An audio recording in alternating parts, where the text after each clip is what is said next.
بسم اللہ الرحمن الرحیم۔ السلام علیکم ورحمۃ اللہ وبرکاتہ۔ اصلاح معاشرہ کے رہنما اصول۔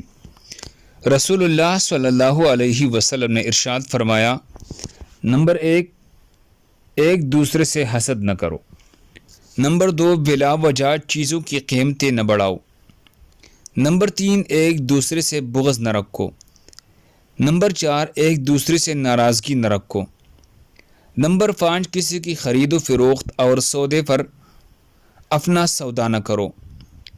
نمبر 6، اللہ تعالیٰ کے بندے اور بائی بائی بن جاؤ۔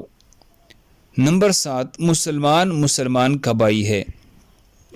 نمبر 8، لہٰذا کوئی بھی اپنے بائی پر ظلم نہ کرے۔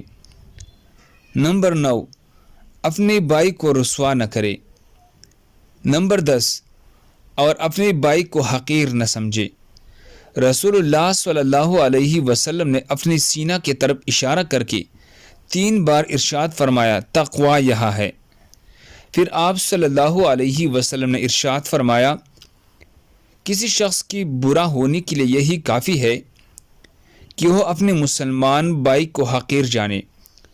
ایک مسلمان کا دوسرے مسلمان پر اس کا خون بہانا، اس کی عزت پامال کرنا اور اس کا مال لوٹنا حرام ہے۔ صحیح مسلم حدیث نمبر 6706۔ اللہ ہم سب کو اس پر عمل کرنے کی توفیق عطا فرمائے۔ دوسرے مسلمانوں کے فائدے کے لیے آگے ضرور شیئر کرے۔ جزاک اللہ۔